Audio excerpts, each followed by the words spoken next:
তো চৰকাৰী পেঞ্চনাৰ আৰু কৰ্মচাৰীবিলাকৰ কাৰণে এইকেইদিনত বহুত টানে নিউজ চেনেলত বহুত নিউজ আহি আছে। তো চব চেনেলত আমি চাই ল'ম কি নিউজ আহিছে, য'ত OPS ৰিগাৰ্ডিং থাকিব, 8 পে কমিশ্যন ৰিগাৰ্ডিং থাকিব, DA হাইক ৰিগাৰ্ডিং থাকিব, দৰমহা হাইক ৰিগাৰ্ডিং থাকিব, মানে ক'ত কিমান দৰমহা বাঢ়িব বা 8 পে কমিশ্যন কেতিয়া আহিব বা OPS বা NPS বা GPS সেইবিলাক কেনেকৈ কি লাগু হ'ব, এই সকলোবিলাক এই ভিডিঅ'টোত থাকিব। তো সকলোৱে প্লিজ চেনেলটো ছাবস্ক্ৰাইব কৰিব, ভিডিঅ'টো লাইক কৰিব। বলক ভিডিঅ'টো আৰম্ভ কৰোঁ। ভিডিঅ'টো সকলোৱে লাইক কৰিব, চেনেলটো ছাবস্ক্ৰাইব কৰিব। বলক ভিডিঅ'টো এতিয়া আমি চাওঁ, গোটেইবিলাক ভিডিঅ' চাই ল'ম এতিয়া। शुरुआत करते हैं एक फिक्शनल सिनेरियो से। मान लीजिए आरव नाम का लड़का है, नौकरी करता है, महीने की 30 तारीख को तनख्वाह आती है 20,000 रुपये। अब तनख्वाह तो एक है, लेकिन आरव के घर का बजट 3 टाइप का हो सकता है। सिचुएशन 1, तनख्वाह आई 20,000 रुपये, महीने का खर्च 15,000 रुपये, इसे कहा जाएगा बजट सरप्लस। दूसरी सिचुएशन, तनख्वाह 20,000 रुपये, खर्चा भी 20,000 रुपये, बैलेंस बजट। इन दोनों मामलों में पहली स्थिति बेहतर है, लेकिन काम दोनों में चल ही जाता है। दिक्कत आती है तीसरी सिचुएशन में, तनख्वाह 20,000 रुपये लेकिन खर्चा हो गया 22,000 रुपये। आरव जैसे आम आदमी के लिए इस हालात को कहते हैं आमदनी अठन्नी, खर्चा रुपया। लेकिन जब देश की बात आती है तो इसके लिए एक टेक्निकल शब्द इस्तेमाल होता है, बजट डेफिसिट या फिस्कल बजट। चाहे आरव हो या देश की सरकार, ऐसी सिचुएशन में दो ही रास्ते होते हैं। आप कमाई बढ़ाइए, सरकार को कमाई बढ़ानी होगी तो टैक्स बढ़ाएगी, या फिर आप कर्ज लीजिए। अब आरव तो अपने दोस्तों से कर्ज ले सकता है या नई नौकरी खोजकर कमाई बढ़ा सकता है, लेकिन सरकार के पास ये ऑप्शन नहीं होते। डेफिसिट से निपटने के लिए सरकार चंद रास्ते अपना सकती है। टैक्स में बढ़ोतरी, सरकारी कंपनियों में हिस्सेदारी बेचकर, या कर्ज लेकर। 23 जुलाई को नई सरकार का पहला बजट पेश होने वाला है, मोदी 3.0 का। सो आने वाले दिनों में बजट डेफिसिट और फिस्कल डेफिसिट से जुड़े ये मसले बार बार सुनाई देंगे। बजट के दिन फाइनेंस एक्सपर्ट्स को सुनेंगे तो कई बार बातें पेचीदा हो जाएंगी, इसलिए आज आसान भाषा में आपको बताते हैं सरकार की इनकम टैक्स के ज़रिए कितनी कमाई होती है, सरकार पर कितना कर्ज है, ज़्यादा कर्ज की वजह से सरकार को किन बड़ी मुश्किलों का सामना करना पड़ सकता है, और कर्ज का टैक्स से इनवर्स रिलेशन क्यों होता है। आज के एपिसोड में जानेंगे इन सारे सवालों के जवाब। नमस्ते, मैं हूं निखिल और आप देख रहे हैं जटिल टॉपिक्स को सरल तरीके से समझाने वाली हमारी रोजाना की सीरीज आसान भाषा में।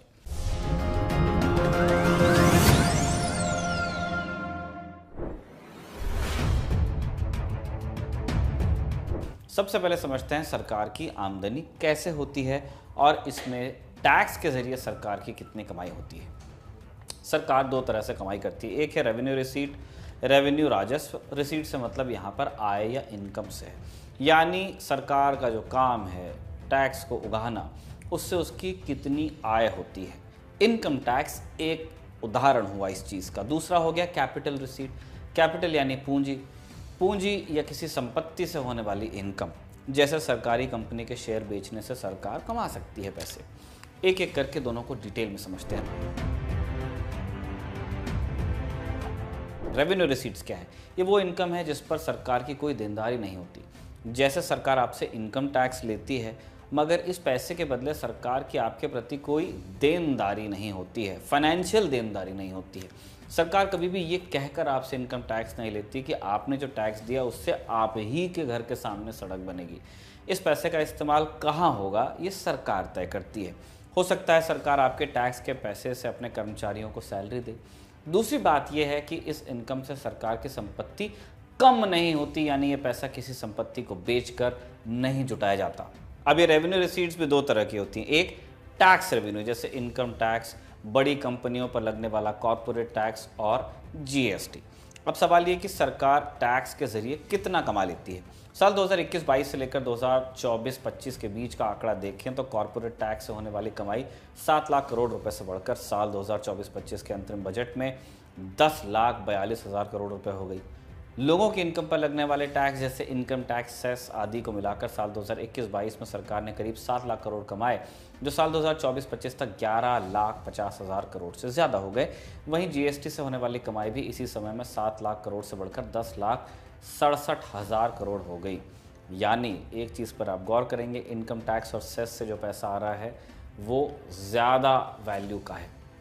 अगर एक चीज़ पर आप गौर कर सकते हैं चाहे तो कि इनकम टैक्स से जो कमाई हो रही है वो कॉर्पोरेट टैक्स और जीएसटी से होने वाला जो रिसीट है उसकी तुलना में ज़्यादा नज़र आता है। अगर इन तीनों टैक्स की कुल राजस्व आमदनी में हिस्सेदारी देखेंगे तो कॉर्पोरेट टैक्स और जीएसटी की हिस्सेदारी 32 से 35% के बीच है, जबकि इनकम पर लगने वाले टैक्स से हुई कमाई की हिस्सेदारी 32 से 39% के बीच है। कुल मिलाकर कहें तो अकेले इन तीनों सोर्सेस से सरकार के बजट का एक बड़ा हिस्सा आ जाता है। रेवेन्यू रिसीट्स में टैक्स रेवेन्यू के अलावा एक और सोर्स होता है जिन्हें नॉन टैक्स रेवेन्यू कहते हैं। ये क्या है? इनमें फीस और इंटरेस्ट से होने वाली इनकम आती है। जैसे केंद्र सरकार राज्य सरकारों को कर्ज देती है, उसके बदले केंद्र सरकार को ब्याज मिलता है। ये नॉन टैक्स रेवेन्यू में गिना जाता है। शुरुआत में हमने आमदनी के दो तरीकों की बात की थी, रेवेन्यू रिसीट्स और कैपिटल रिसीट्स। रेवेन्यू रिसीट्स का लेखा जोखा हमने देख लिया, अब कैपिटल रिसीट्स पर हम आ रहे हैं। कैपिटल रिसीट्स ऐसी इनकम होती है जिसके बदले या तो सरकार की देनदारी बनती है या फिर सरकार की संपत्ति में कमी आती है, यानी सरकार अपने कुछ संपत्ति को बेचकर कमाई करती है। मिसाल के तौर पर सरकार जो भी कर्ज लेती है वो कैपिटल रिसीट्स का हिस्सा होता है और ये कर्ज ऑब्वियसली सरकार को चुकाना भी पड़ता है, सूद देना पड़ता है। दूसरा तरीका है सरकारी कंपनियों का निजीकरण, यानी सरकारी कंपनियों को खुले बाजार में बेचना, जैसे हाल ही में एयर इंडिया को बेच दिया गया। इस तरह से सरकार की संपत्ति कम होती है। हमने समझ लिया कि सरकार कहाँ कहाँ से कमाई करती है, अब जानते हैं कि खर्च कहाँ होता है। जैसे सरकार की आमदनी भी दो तरीकों से होती है, वैसे ही खर्च भी दो तरीके का होता है। सरकार के खर्च के बारे में हमने एक और एपिसोड में आपको बताया था, उसका लिंक भी डिस्क्रिप्शन में देंगे। कैसे कुछ तरह के खर्च इकोनॉमी को बहुत तेज़ गति से आगे बढ़ाते हैं, आपको उस वीडियो का लिंक डिस्क्रिप्शन में दे रहे हैं। हालांकि इस बारे में ब्रीफ में हम यहाँ भी बता रहे हैं। रेवेन्यू एक्सपेंडिचर जो खर्चा सरकार रोज़मर्रा के कामों पर करती है, सैलरी देती है, पेंशन देती है, बहुत सारी स्कीम्स जैसे राशन वगैरह की चलाती है, ये रेवेन्यू एक्सपेंडिचर है। इसके बाद आता है कैपिटल एक्सपेंडिचर, वो खर्चा जो सरकार किसी संपत्ति को बनाने में लगाती है उसे कहते हैं कैपिटल एक्सपेंडिचर। जैसे हाईवे बनाने में होने वाला खर्चा कैपिटल एक्सपेंडिचर कहलाएगा। हमने आपको शुरू में बताया कि डेफिसिट की स्थिति तब बनती है जब पैसा ज़रूरत से कम हो, यानी आमदनी कम हो रही हो और खर्च उससे ज़्यादा। आमतौर पर हम सभी ज़िंदगी में इस स्थिति से दो चार होते ही हैं, सरकार भी होती है। बस फ़र्क इतना है कि हमारा डेफिसिट कुछ हज़ार रुपयों का हो सकता है और सरकार का लाखों करोड़ों रुपए का होता है। हम अपने घाटे को भले ही कैजुअली ले लें, सरकार नहीं ले सकती। अपने हर घाटे को वो अलग अलग कैटेगरी में बांट कर रखती है, माने कौन सा घाटा किस वजह से हो रहा है। ये कैटेगरीज हैं फिस्कल डेफिसिट और रेवेन्यू डेफिसिट। इनको भी डिटेल में समझते हैं। पहले फिस्कल डेफिसिट यानी एक साल के टोटल खर्च और आमदनी के बीच का फर्क। उदाहरण से समझिए आप, साल 2023-24 में सरकार की कुल आमदनी सिर्फ 27,20,000 करोड़ रुपए थी, लेकिन खर्च 45 लाख करोड़ से भी ज़्यादा था, यानी 17,80,000 करोड़ की कमी। यही फिस्कल डेफिसिट है। इस कमी को पूरा करने के लिए सरकार कर्ज लेती है। सरकार इन आंकड़ों को संख्या में कभी नहीं बताती है। अपनी सरकारें इस घाटे को हमेशा जीडीपी के परसेंट में बताती हैं। इस वजह से हमें यह घाटा सुनने में कम लगता है, जैसे 17 लाख करोड़ रुपए, ये बहुत बड़ी रकम है, मगर जीडीपी के परसेंट में ये सिर्फ 5.9% बैठता है। लेकिन जिस तरह से आपकी आमदनी और आपकी सारी संपत्ति के दाम, जैसे घर, एफडी वगैरह बराबर नहीं होते, दोनों के बीच काफ़ी गैप होता है, वैसे ही जीडीपी और बजट बराबर नहीं हैं। देश की जीडीपी जहां 301 लाख करोड़ के करीब है, वहीं बजट में आमदनी सिर्फ 27 लाख करोड़ है। हिसाब लगाएंगे तो पता चलेगा कि आमदनी के मुकाबले ये डेफिसिट 65% है। थोड़ा और बेहतर समझने के लिए एक उदाहरण की मदद लीजिए। मान लीजिए किसी व्यक्ति की आमदनी 1000 रुपये है, लेकिन उसका खर्च 1650 रुपये है। उसने 650 यानी अपनी इनकम का 65% कर्ज लिया। ये हाल भी सरकार का है। अब अगले महीने फिर से उसका खर्च उसकी आमदनी से ज़्यादा है, तो क्या वो पिछला कर्ज चुकाने की स्थिति में होगा? जवाब है नहीं। अब वो कर्ज लेकर कर्ज चुकाएगा। ऐसा ही हाल सरकार का भी है, वो भी कर्ज लेकर पिछले कर्ज चुकाती है। उदाहरण के बाद अब आंकड़ों पर आ जाइए। साल 2019-20 में सरकार की आमदनी 17.5 लाख करोड़ रुपए और डेफिसिट 9 लाख करोड़ से ज़्यादा था। साल 2020-21 में आमदनी सिर्फ 15.5 लाख करोड़ हुई और डेफिसिट आमदनी से भी ज़्यादा था। 21-22 में आमदनी 21 लाख करोड़, डेफिसिट 15 लाख करोड़। 22-23 में आमदनी 24 लाख करोड़ और deficit 16.6 lakh crore. Fiscal deficit समझने के बाद अब हम आ रहे हैं रेवेन्यू डेफिसिट में। हमने जाना था कि रेवेन्यू रिसीट यानी टैक्स जैसी चीज़ों से होने वाली इनकम जिसमें सरकार की देनदारी नहीं है, ऐसे ही रेवेन्यू एक्सपेंडिचर यानी रोज़मर्रा के कामों का खर्च जैसे सैलरी, पेंशन या सरकारी स्कीम्स, रिसीट से रेवेन्यू एक्सपेंडिचर अगर माइनस कर देंगे तो जो बचेगा वो कहलाएगा रेवेन्यू डेफिसिट। अगर खर्च ज़्यादा है तो रेवेन्यू डेफिसिट आएगा। भारत सरकार का बजट रेवेन्यू डेफिसिट में है, यानी सरकार कर्ज लेकर रोज़मर्रा के काम निपटा रही है। इसके आंकड़े आपकी स्क्रीन पर दिख रहे हैं। घर में बजट डेफिसिट हो तो ये हमेशा ख़राब होता है, लेकिन देश के मामले में चीज़ें इतनी सिंपल नहीं हैं। हो सकता है कि डेफिसिट एक नेसेसरी ईविल हो। नेसेसरी यानी ज़रूरी और ईविल यानी बुराई।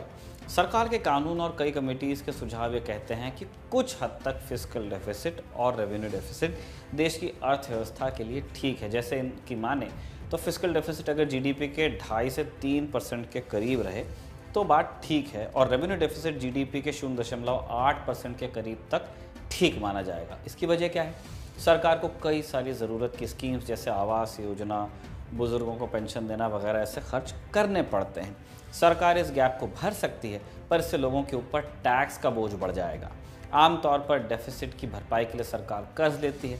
अगर सरकार ऐसा नहीं करेगी तो टैक्स बढ़ाना पड़ेगा, जिसकी मार आम आदमी पर ही अंततोगत्वा पड़ेगी। डेफिसिट के मामले में अंत में आपको बता दें कि आज़ादी के बाद से सरकार की बजट अधिकतम समय इसी सिचुएशन में रहा है, चाहे किसी पार्टी की सरकार रही हो। और सिर्फ भारत ही नहीं, दुनिया के कई और देश मसलन अमेरिका और चीन भी डेफिसिट को ही मेंटेन करते हैं। बस ज़रूरी है कि डेफिसिट सीमा में रहे, मात्रा का ध्यान रखें।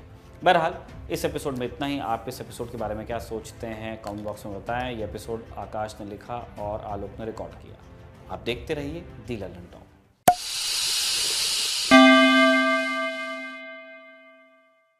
और अगर आप भी सरकारी कर्मचारी हैं और आप दफ्तर लेट जाते हैं या फिर जल्दी घर वापस लौट आते हैं तो अब आपको सावधान हो जाना चाहिए, क्योंकि केंद्र सरकार ने लेट आने वाले सरकारी बाबुओं पर लगाम लगाना शुरू कर दिया है। केंद्र सरकार ने ऑफिस टाइम पर आने के लिए सख्त निर्देश जारी किए हैं, जिसके मुताबिक अब बायोमेट्रिक अटेंडेंस लगाना जरूरी होगा और जो भी दफ्तर लेट आता पाया जाएगा उसके खिलाफ अनुशासनात्मक कार्रवाई की जाएगी। इतना ही नहीं, इसकी नियमित तौर से मॉनिटरिंग भी होगी और जो भी कर्मचारी बार बार लेट ऑफिस आता है इसका असर उसके ट्रांसफर पोस्टिंग पर भी पड़ेगा। ये सर्कुलर कार्मिक, लोक शिकायत और पेंशन मंत्रालय ने जारी किया है। इसके अलावा mobile phone based face authentication system का भी इस्तेमाल करने की हिदायत दी गई है। इसके अलावा कर्मचारियों की लाइव लोकेशन और जियो टैगिंग की भी बात की गई है। तो केंद्र सरकार ने अभी सर्कुलर जारी किया है, लेट आने वालों के खिलाफ सख्ती होगी और ऐसा पहले की सरकारें भी करती आई हैं। खुद बीजेपी सरकार जब सत्ता में 2014 में आई थी तो एमएचए में यानी home ministry of home affairs में ये बायोमेट्रिक सिस्टम लगाया गया था। सेना के जितने भी मुख्यालय हैं उसमें भी ये बायोमेट्रिक सिस्टम लगाया गया था। मतलब जो ऑफिस ड्यूटी वाले लोग हैं उनके लिए घंटे मुकर्रर करने की बात पहले भी होती रही और आज फिर एक बार एक नए आदेश के जरिए हो रही है। और जी मीडिया ने आज इस पर ग्राउंड रिपोर्ट की है कि ये नियम कितनी सख्ती से लागू हो रहा है और कितने सरकारी बाबू इसका पालन कर रहे हैं। तो ये रिपोर्ट देखिए आप।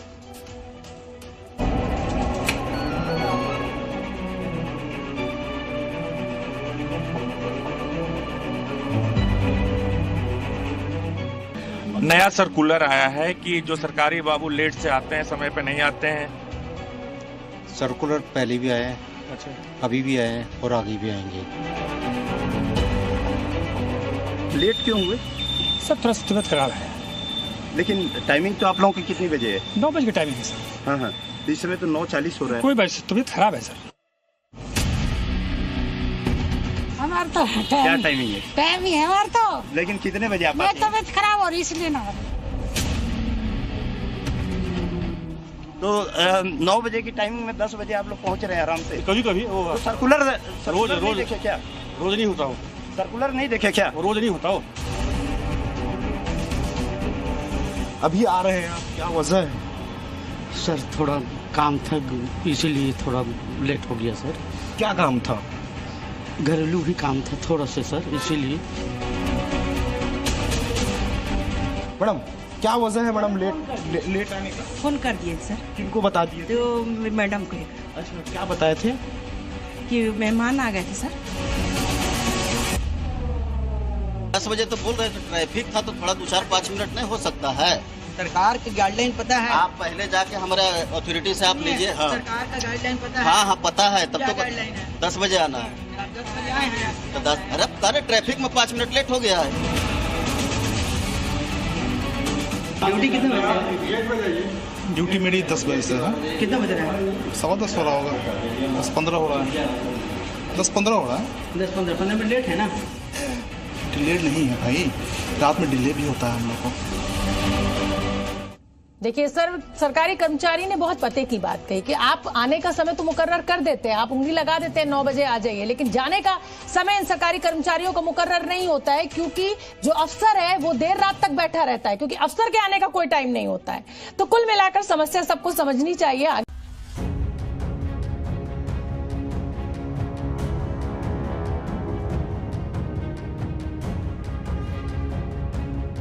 केंद्रीय कर्मचारियों ने सरकार से एक बार फिर 8वां वेतन आयोग बनाने की मांग की है। कर्मचारी संगठनों का कहना है कि महंगाई के इस दौर में वेतन, भत्ते और पेंशन में बढ़ोतरी जरूरी है। सरकार को ये मांग आगामी बजट 2024 से पहले मिली है। भारत का 2024 से 25 का बजट 23 जुलाई को लोकसभा में वित्त मंत्री निर्मला सीतारमण पेश करेंगी। ये मोदी सरकार के तीसरे कार्यकाल का पहला पूर्ण बजट होगा। केंद्रीय कर्मचारियों और पेंशनरों के हित की रक्षा करने वाले कई संगठनों ने सरकार से मांग की है कि वो जल्द से जल्द 8वां वेतन आयोग गठित करे। इस आयोग का नाम केंद्रीय कर्मचारियों और पेंशनरों के भत्ते, वेतन और दूसरे लाभों में संशोधन की सिफारिश करना होगा। हाल ही में confederation of central government employees and workers के महासचिव SB यादव ने कैबिनेट सचिव को पत्र लिखकर 8वें वेतन आयोग के गठन की मांग की है। इसके अलावा उन्होंने पुरानी पेंशन योजना को बहाल करने, कर्मचारियों और पेंशनरों को 18 महीने के महंगाई भत्ते यानी कि DA का भुगतान और कोविड-19 महामारी के दौरान रोकी गई राहत राशि जारी करने की भी मांग की है। इससे पहले जॉइंट कंसल्टेटिव मशीनरी की नेशनल काउंसिल ने भी 8वें वेतन आयोग के गठन पर जोर दिया था। तो आइए अब उन मांगों को देखते हैं जो केंद्रीय कर्मचारियों ने सरकार के सामने रखी है। NPS को समाप्त किया जाए और तमाम कर्मचारियों के लिए पुरानी पेंशन योजना को बहाल किया जाए। कर्मचारियों और पेंशन भोगियों को 18 महीने के महंगाई भत्ते का भुगतान किया जाए, जो कोविड-19 महामारी के दौरान फ्रीज कर दिया गया था। साथ ही पेंशन के कंप्यूट किए गए हिस्से को वर्तमान 15 साल के बजाय 12 साल के बाद बहाल किया जाए। अनुकंपा के आधार पर नियुक्तियों पर 5% की सीमा को हटाया जाए और मृतक कर्मचारी के तमाम आश्रितों को अनुकंपा नियुक्ति प्रदान की जाए। सभी विभागों में सभी कैडर के तमाम रिक्त पदों को भरा जाए। साथ ही सरकारी विभागों में आउटसोर्सिंग और ठेकेदारी पर रोक लगाई जाए। JCM तंत्र के प्रावधानों के मुताबिक संघों के लोकतांत्रिक कामकाज को सुनिश्चित किया जाए। कैजुअल, संविदाकार मजदूरों और JDS कर्मचारियों को नियमित किया जाए। स्वायत्त निकायों के कर्मचारियों को केंद्रीय कर्मचारियों के समान दर्जा दिया जाए। वैसे तो आम तौर पर हर 10 साल में केंद्रीय वेतन आयोग का गठन किया जाता है। ये आयोग केंद्रीय कर्मचारियों के वेतन, भत्ते और दूसरे लाभों की समीक्षा करता है और उनमें संशोधन की सिफारिश करता है। ये सिफारिशें महंगाई और दूसरी बाहरी फैक्टर्स को ध्यान में रखते हुए की जाती हैं। 7वें वेतन आयोग का गठन 28 फरवरी 2014 को तत्कालीन प्रधानमंत्री मनमोहन सिंह ने किया था। इसने 19 नवंबर 2015 को अपनी रिपोर्ट सौंपी थी। 7वें केंद्रीय वेतन आयोग की सिफारिशें 1 जनवरी 2016 से लागू हुई थीं। इस पैटर्न को देखते हुए अगले यानी कि 8वें केंद्रीय वेतन आयोग को 1 जनवरी 2026 से लागू किया जाना चाहिए। हालांकि केंद्र सरकार ने अभी तक इस मोर्चे पर कोई आधिकारिक घोषणा नहीं की है। NBT online report.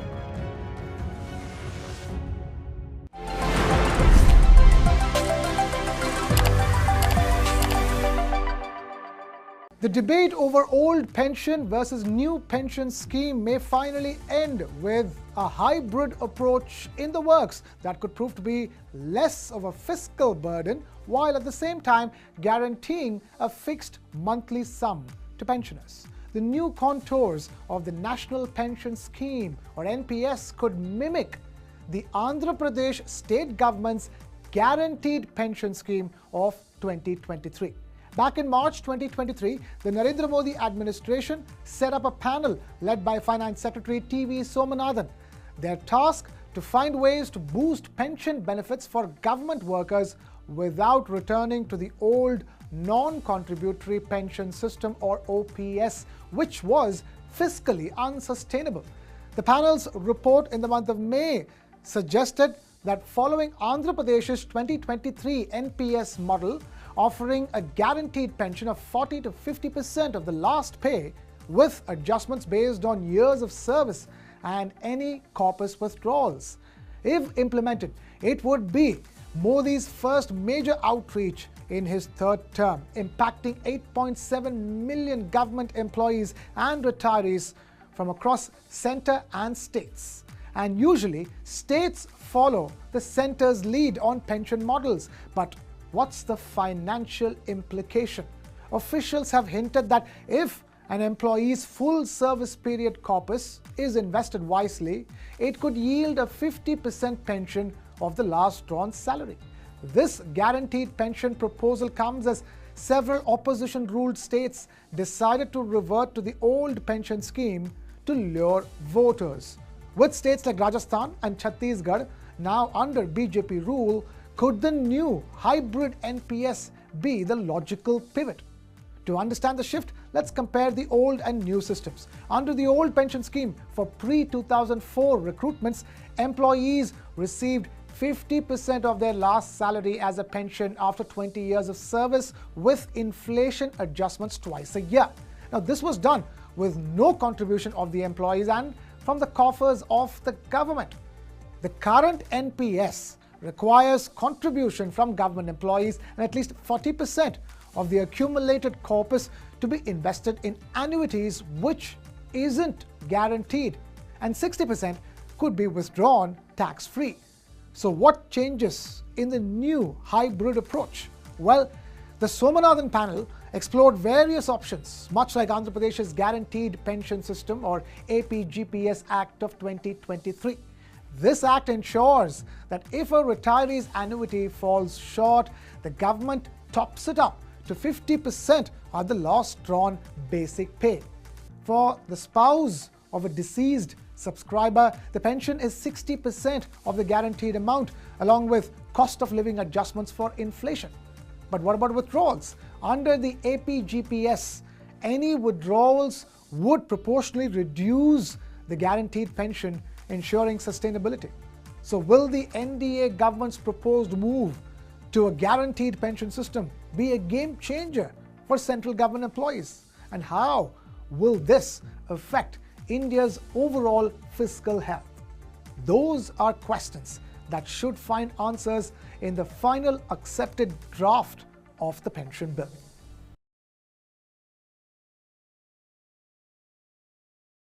और अगर आप भी सरकारी कर्मचारी हैं और आप दफ्तर लेट जाते हैं या फिर जल्दी घर वापस लौट आते हैं तो अब आपको सावधान हो जाना चाहिए, क्योंकि केंद्र सरकार ने लेट आने वाले सरकारी बाबुओं पर लगाम लगाना शुरू कर दिया है। केंद्र सरकार ने ऑफिस टाइम पर आने के लिए सख्त निर्देश जारी किए हैं, जिसके मुताबिक अब बायोमेट्रिक अटेंडेंस लगाना जरूरी होगा और जो भी दफ्तर लेट आता पाया जाएगा उसके खिलाफ अनुशासनात्मक कार्रवाई की जाएगी। इतना ही नहीं, इसकी नियमित तौर से मॉनिटरिंग भी होगी और जो भी कर्मचारी बार बार लेट ऑफिस आता है, इसका असर उसके ट्रांसफर पोस्टिंग पर भी पड़ेगा। ये सर्कुलर कार्मिक लोक शिकायत और पेंशन मंत्रालय ने जारी किया है। इसके अलावा mobile phone based face authentication system का भी इस्तेमाल करने की हिदायत दी गई है। इसके अलावा कर्मचारियों की लाइव लोकेशन और जियो टैगिंग की भी बात की गई। तो केंद्र सरकार ने अभी सर्कुलर जारी किया है, लेट आने वालों के खिलाफ सख्ती होगी और ऐसा पहले की सरकारें भी करती आई हैं। खुद बीजेपी सरकार जब सत्ता में 2014 में आई थी तो एमएचए में यानी home ministry of home affairs में ये बायोमेट्रिक सिस्टम लगाया गया था।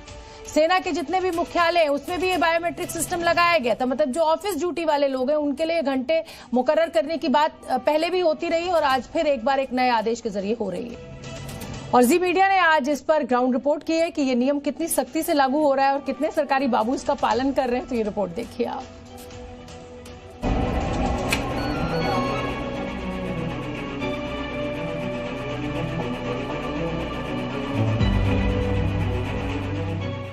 नया सर्कुलर आया है कि जो सरकारी बाबू लेट से आते हैं, समय पे नहीं आते हैं। सर्कुलर पहले भी आए हैं, अच्छा, अभी भी आए हैं और आगे भी आएंगे। लेट क्यों हुए? सर थोड़ा तबियत खराब है। लेकिन टाइमिंग तो आप लोगों की कितनी बजे है? 9 बजे की टाइमिंग है सर। हाँ हाँ, इस समय तो 9:40 हो रहा है। कोई बात, तबियत खराब है सर।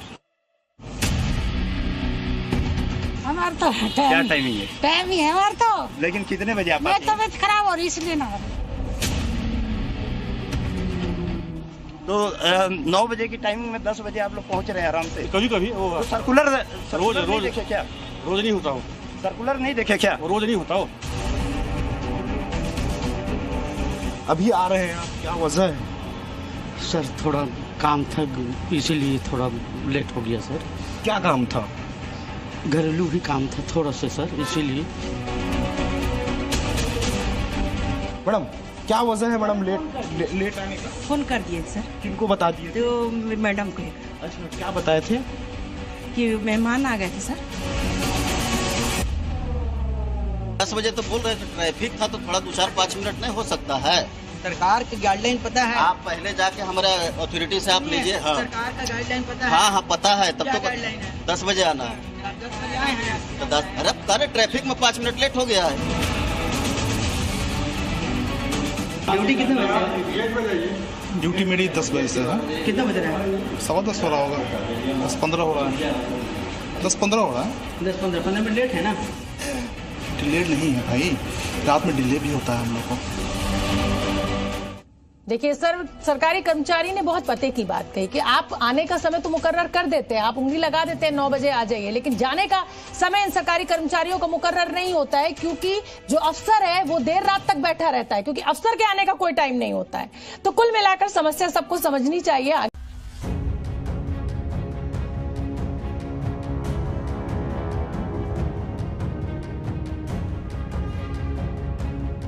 केंद्रीय कर्मचारियों ने सरकार से एक बार फिर 8वां वेतन आयोग बनाने की मांग की है। कर्मचारी संगठनों का कहना है कि महंगाई के इस दौर में वेतन, भत्ते और पेंशन में बढ़ोतरी जरूरी है। सरकार को ये मांग आगामी बजट 2024 से पहले मिली है। भारत का 2024 से 25 का बजट 23 जुलाई को लोकसभा में वित्त मंत्री निर्मला सीतारमण पेश करेंगी। ये मोदी सरकार के तीसरे कार्यकाल का पहला पूर्ण बजट होगा। केंद्रीय कर्मचारियों और पेंशनरों के हित की रक्षा करने वाले कई संगठनों ने सरकार से मांग की है कि वो जल्द से जल्द 8वां वेतन आयोग गठित करे। इस आयोग का नाम केंद्रीय कर्मचारियों और पेंशनरों के भत्ते, वेतन और दूसरे लाभों में संशोधन की सिफारिश करना होगा। हाल ही में confederation of central government employees and workers के महासचिव SB यादव ने कैबिनेट सचिव को पत्र लिखकर 8वें वेतन आयोग के गठन की मांग की है। इसके अलावा उन्होंने पुरानी पेंशन योजना को बहाल करने, कर्मचारियों और पेंशनरों को 18 महीने के महंगाई भत्ते यानी कि DA का भुगतान और कोविड-19 महामारी के दौरान रोकी गई राहत राशि जारी करने की भी मांग की है। इससे पहले ज्वाइंट कंसल्टेटिव मशीनरी की नेशनल काउंसिल ने भी 8वें वेतन आयोग के गठन पर जोर दिया था। तो आइए अब उन मांगों को देखते हैं जो केंद्रीय कर्मचारियों ने सरकार के सामने रखी है। NPS को समाप्त किया जाए और तमाम कर्मचारियों के लिए पुरानी पेंशन योजना को बहाल किया जाए। कर्मचारियों और पेंशन भोगियों को 18 महीने के महंगाई भत्ते का भुगतान किया जाए, जो कोविड-19 महामारी के दौरान फ्रीज कर दिया गया था। साथ ही पेंशन के कंप्यूट किए गए हिस्से को वर्तमान 15 साल के बजाय 12 साल के बाद बहाल किया जाए। अनुकंपा के आधार पर नियुक्तियों पर 5% की सीमा को हटाया जाए और मृतक कर्मचारी के तमाम आश्रितों को अनुकंपा नियुक्ति प्रदान की जाए। सभी विभागों में सभी कैडर के तमाम रिक्त पदों को भरा जाए। साथ ही सरकारी विभागों में आउटसोर्सिंग और ठेकेदारी पर रोक लगाई जाए। JCM तंत्र के प्रावधानों के मुताबिक संघों के लोकतांत्रिक कामकाज को सुनिश्चित किया जाए। कैजुअल, संविदाकार मजदूरों और JDS कर्मचारियों को नियमित किया जाए। स्वायत्त निकायों के कर्मचारियों को केंद्रीय कर्मचारियों के समान दर्जा दिया जाए। वैसे तो आम तौर पर हर 10 साल में केंद्रीय वेतन आयोग का गठन किया जाता है। ये आयोग केंद्रीय कर्मचारियों के वेतन, भत्ते और दूसरे लाभों की समीक्षा करता है और उनमें संशोधन की सिफारिश करता है। ये सिफारिशें महंगाई और दूसरी बाहरी फैक्टर्स को ध्यान में रखते हुए की जाती हैं। 7वें वेतन आयोग का गठन 28 फरवरी 2014 को तत्कालीन प्रधानमंत्री मनमोहन सिंह ने किया था। इसने 19 नवंबर 2015 को अपनी रिपोर्ट सौंपी थी। 7वें केंद्रीय वेतन आयोग की सिफारिशें 1 जनवरी 2016 से लागू हुई थीं। इस पैटर्न को देखते हुए अगले यानी कि 8वें केंद्रीय वेतन आयोग को 1 जनवरी 2026 से लागू किया जाना चाहिए। हालांकि केंद्र सरकार ने अभी तक इस मोर्चे पर कोई आधिकारिक घोषणा नहीं की है। एनबीटी ऑनलाइन की रिपोर्ट।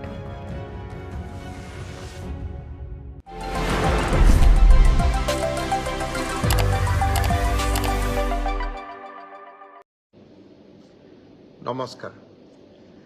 ৰাজ্যৰ বান পৰিস্থিতি লাহে লাহে উন্নত হৈছে।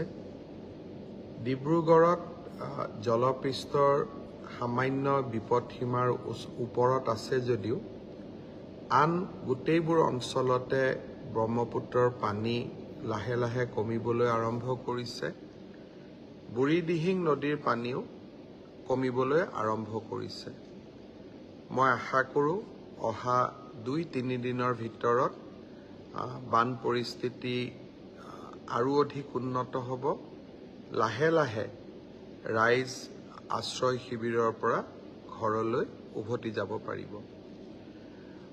অহা বুধবাৰে আমাৰ চৰকাৰৰ কেবিনেট বৈঠক অনুষ্ঠিত হ'ব। আমাৰ মন্ত্ৰীসকল বিভিন্ন জিলালৈ গৈছিল বান সাহায্যত সহায় কৰিবৰ বাবে। মই এইবাৰ তেখেতসকলক আকৌ এবাৰ জিলা সদৰসমূহলৈকে বা বান ক্ষতিগ্ৰস্ত অঞ্চলসমূহলৈকে পঠিয়াম, যাতে বানৰ পিছত পুনৰ সংস্থাপনৰ ক্ষেত্ৰত আমি কাম কৰিব পাৰোঁ।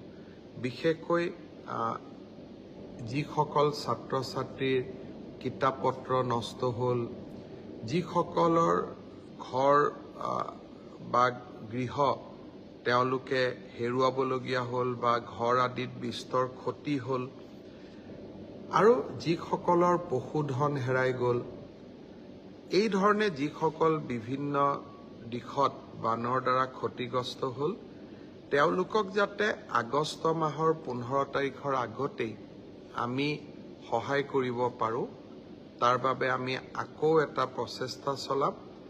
আৰু সেইকাৰণে আমাৰ মন্ত্ৰীসকলক পুনৰ এবাৰ জিলা সদৰসমূহলৈকে মই পঠিয়াম, বান ক্ষতিগ্ৰস্ত অঞ্চলসমূহলৈকে মই পঠিয়াম, যাতে ডিচিসকলে, জিলা আয়ুক্তসকলে খুব ক্ষীপ্ৰ গতিত কাম কৰিবলৈ প্ৰেৰণা পায়। আমি যাতে ক'তো শ্ল' হৈ নাযাওঁ, আমি যাতে বানপানীৰ পৰিৱেশ উন্নত হোৱাৰ পিছতো দুৰ্ভগীয়া ৰাইজক মনত ৰাখোঁ আৰু দুৰ্ভগীয়া ৰাইজৰ বাবে আমি সেৱা আগবঢ়াব পাৰোঁ। গুৱাহাটীৰ দুৰ্ভগীয়া শিশু অবিনাশৰ বিষয়ে সমগ্ৰ অসমবাসী এতিয়া অৱগত। যোৱাকালি আমাৰ SDRF, NDRFৰ প্ৰচেষ্টাত গুৱাহাটীৰ আমি অবিনাশৰ মৃতদেহ এটা নলাত ৰাজগড়ৰ ওচৰত এটা নলাত বিচাৰি পাওঁ। পোষ্টমৰ্টেমৰ পিছত সন্তানটিক বা শিশুটিক সৎকাৰ কৰা হয়। মাক দেউতাক দুখত ভাগি পৰে। আজি মাক দেউতাকক মাত লগাবৰ বাবে মই অবিনাশৰ ঘৰলৈ গৈছিলোঁ। অকণমান চৰকাৰৰ পৰা সহায় কৰাৰো চেষ্টা কৰিছিলোঁ, কিন্তু আটাইতকৈ এইটোৱে চেষ্টা কৰিছিলোঁ যাতে এই দুখৰ দিনত অবিনাশৰ পিতৃ মাতৃৰ কাষত আমি থিয় হ'ব পাৰোঁ। স্থানীয় ৰাইজেও অবিনাশৰ পিতৃ মাতৃক যথেষ্ট সান্তনা দিছে। ময়ো তেখেতসকলৰ লগতে অবিনাশৰ ঘৰলৈ গৈ পিতৃ মাতৃক সান্তনা দিলোঁ। ভৱিষ্যতেও পিতৃ মাতৃক যি পাৰোঁ সহায় কৰাৰ কাৰণে প্ৰচেষ্টা অব্যাহত ৰাখিম। বানপানীৰ সাহায্য অভিযানৰ লগে লগে চৰকাৰখনৰ আন কামবিলাকো যাতে সমান্তৰালভাৱে চলাই ৰাখিব পাৰোঁ, তাৰ বাবে আজি মই নিযুক্তি সম্পৰ্কীয় কেইবাখনো গুৰুত্বপূৰ্ণ বৈঠকত অংশগ্ৰহণ কৰিছিলোঁ। য'তেই মই যাওঁ তাতে আমাৰ আৰক্ষীত আবেদন কৰা ল'ৰা ছোৱালীসকলে মোক সুধি থাকে যে দাদা, মামা, পুলিচৰ ফিজিকেল ইণ্টাৰভিউ কেতিয়াৰ পৰা আৰম্ভ হ'ব। আমি অসম পুলিচত 6,434টা পোষ্টৰ বাবে আবেদনৰ প্ৰক্ৰিয়া আৰম্ভ কৰিছিলোঁ আৰু আজি আমি সিদ্ধান্ত ললোঁ যে অহা 3 অক্টোবৰৰ পৰা পুলিচৰ ফিজিকেল টেষ্টসমূহ আৰম্ভ হ'ব। গতিকে মই সকলোকে অনুৰোধ কৰিম যে বানপানীৰ যেতিয়াই পানী শুকাব আমাৰ খেলপথাৰসমূহ মুকলি হ'ব, আমি দৌৰা প্ৰেক্টিছ আৰম্ভ কৰিব লাগে, কাৰণ 3 অক্টোবৰৰ পৰা অসম আৰক্ষীৰ ফিজিকেল টেষ্ট আৰম্ভ হ'ব। মোৰ লক্ষ্য হৈছে যে ফিজিকেল টেষ্ট, ৰিটেন আৰু ভাইভা তিনিওটা প্ৰক্ৰিয়া সম্পূৰ্ণ কৰি এই বিত্তীয় বৰ্ষতে আমি যাতে এই 6,434টা পদ ভৰ্তি কৰিব পাৰোঁ, এটা সুন্দৰ নিযুক্তি প্ৰক্ৰিয়াৰ মাজেৰে ল'ৰা ছোৱালীক নিযুক্তি দিব পাৰোঁ আৰু তাৰ লগে লগে 2025 চনৰ বাবে আকৌ এবাৰ নিযুক্তি প্ৰক্ৰিয়া আমি যাতে আৰম্ভ কৰিব পাৰোঁ। বিভিন্ন স্থানত গ'লে ছাত্ৰ ছাত্ৰীসকলে এডিআৰইৰ পৰীক্ষাসমূহ কেতিয়া অনুষ্ঠিত হ'ব সেই বিষয়েও মোক প্ৰশ্ন কৰে। আজি আমি সেই বিষয়েও এখন বৈঠক কৰিছিলোঁ। এডিআৰইৰ আসাম ডিৰেক্ট ৰিক্ৰুটমেণ্ট এক্সামিনেশ্যন, যাক আমি চমুকৈ এডিআৰই বুলি কওঁ, এডিআৰইৰ গ্ৰেড 3 পোষ্টসমূহৰ পৰীক্ষা 15, 22 আৰু 29 ছেপ্টেম্বৰত অনুষ্ঠিত হ'ব। মই আকৌ এবাৰ কৈছোঁ যে গ্ৰেড 3 পোষ্টসমূহৰ বাবে ইণ্টাৰভিউ 15, 22 আৰু 29 ছেপ্টেম্বৰত অনুষ্ঠিত হ'ব। এই পৰীক্ষা এইবাৰ লোকসেৱা আয়োগে পতা পৰীক্ষাৰ আৰ্হিত হ'ব। প্ৰথমতে প্ৰিলিমিনাৰী পৰীক্ষা হ'ব, তাৰ পিছত মেইনছ হ'ব আৰু মেইনছৰ পিছত আমি ভাইভা প্ৰক্ৰিয়াৰ মাজেৰে আমি সমগ্ৰ ইণ্টাৰভিউ প্ৰক্ৰিয়াটো সমাপ্ত কৰিম। প্ৰিলিমছ এক্সাম 3য় শ্ৰেণীৰ পদসমূহৰ বাবে 15, 22 আৰু 29 ছেপ্টেম্বৰত অনুষ্ঠিত হ'ব। আজি আমি জুলাই মাহত আছোঁ। মই আশা কৰিম যে আমাৰ শিক্ষাৰ্থীসকলে, চাকৰি প্ৰাৰ্থীসকলে যাতে পঢ়া শুনা আৰম্ভ কৰে। ঠিক সেইধৰণে 4ৰ্থ শ্ৰেণীৰ বাবেও আমি একেটাই ব্যৱস্থা হাতত ল'ম। প্ৰথমতে প্ৰিলিমছ, তাৰপিছত মেইনছ আৰু তাৰপিছত ভাইভা ভচি। গ্ৰেড 4 বা 4ৰ্থ শ্ৰেণীৰ পদৰো প্ৰিলিমছ 20 আৰু 27 অক্টোবৰত অনুষ্ঠিত হ'ব। আমাৰ গ্ৰেড 3ত প্ৰায় 7,500 পোষ্ট আছে আৰু গ্ৰেড 4ত প্ৰায় 4,500 বা আৰু অলপ 100-200 বেছি, ইমানখিনি আমাৰ পোষ্ট খালী হৈ আছে। এটা স্বচ্ছ নিযুক্তি প্ৰক্ৰিয়াৰ মাজেৰে আমি এই পদখিনি পূৰণ কৰিম। এলিমেণ্টাৰী এডুকেশ্যন, প্ৰাথমিক শিক্ষা বিভাগৰ শিক্ষকসকলৰ নিযুক্তিৰ প্ৰক্ৰিয়াও খুব সোনকালে আৰম্ভ হ'ব। অৱশ্যে ছেকেণ্ডাৰী এডুকেশ্যনত আমাৰ অকণমান সময় লাগিব, কাৰণ প্ৰথমবাৰৰ বাবে অসমত আমি গ্ৰেজুৱেট টিচাৰ মেথছ বুলি এটা নতুন পদ সৃষ্টি কৰিব খুজিছোঁ। আমাৰ স্কুলবিলাকত, হাইস্কুলবিলাকত ইমান দিনে গ্ৰেজুৱেট টিচাৰ ছায়েন্স আছিলে, মেথছৰ বাবে সুকীয়া শিক্ষক নাছিলে। যোৱা কালি শিক্ষা বিভাগৰ লগত মই বহুত দেৰি বহিছিলোঁ আৰু আমি এটা সিদ্ধান্ত লৈছোঁ যে আমাৰ হাইস্কুলবিলাকত গ্ৰেজুৱেট টিচাৰ মেথছ বুলি এটা সুকীয়া পদ হ'ব লাগে, যাতে গণিতৰ ওপৰত আমি একোজন শিক্ষক নিযুক্তি দিব পাৰোঁ। গণিতৰ শিক্ষক নোহোৱা বাবে আমাৰ স্কুলসমূহত শিক্ষা ব্যৱস্থাত বহুত জটি পৰে। শিক্ষা বিভাগে কেইবা হাজাৰো, বিশেষকৈ প্ৰথম অৱস্থাত প্ৰায় 2000 গণিত শিক্ষকৰ পদ সৃষ্টি কৰিব লাগিব। সেয়েহে মাধ্যমিক শিক্ষকৰ নিযুক্তি প্ৰক্ৰিয়াটো এমাহ বা 2 মাহ পিছত আমি আৰম্ভ কৰিম। সেই হ'লেও মোৰ লক্ষ্য যে এই গোটেই পোষ্টখিনি গ্ৰেড 3ত 7,600, গ্ৰেড 4ত 5,000, পুলিচত 6,434, এলিমেণ্টাৰী এডুকেশ্যনত 5,550 গৰাকী শিক্ষক, ছেকেণ্ডাৰী এডুকেশ্যনতো প্ৰায় 8,000 শিক্ষক, এই গোটেই অৰ্থাৎ প্ৰায় 35,000 নিযুক্তি আমি মাৰ্চ মাহ বা এপ্ৰিল বিশেষকৈ বহাগ বিহুৰ আগতে আমি শেষ কৰিব খুজিছোঁ। ছাত্ৰ ছাত্ৰীসকল, যুৱক যুৱতীসকল, নিকা নিযুক্তি মোৰ দায়বদ্ধতা আছিল। বহু সময়ত বহুতে কয় যে মেৰিটত নিযুক্তি পাইছোঁ, চৰকাৰক কিয় খাতিৰ কৰিব লাগে।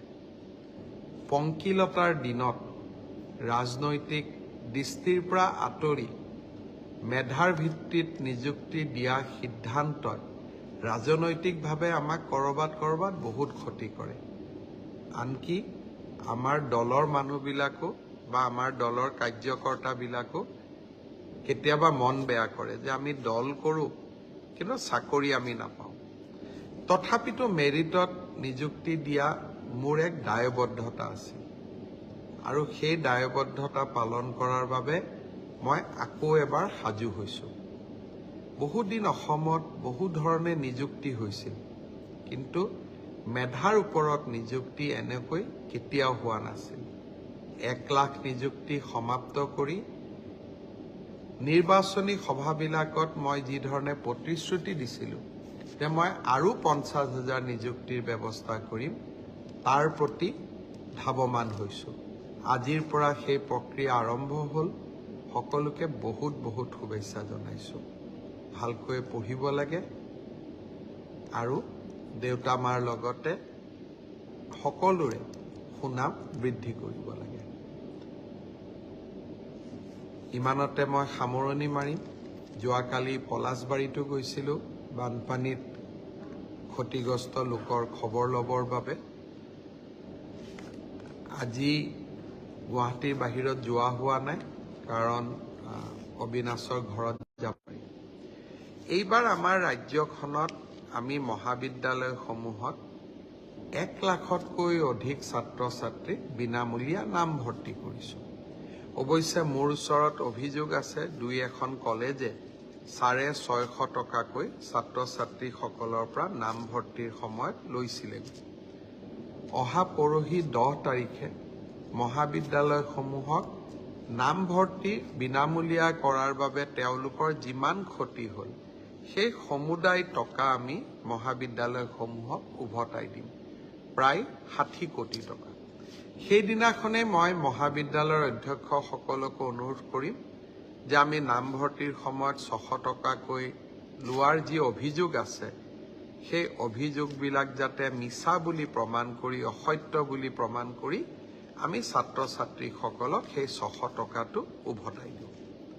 बहुत धन्यवाद। शुभरात्रि।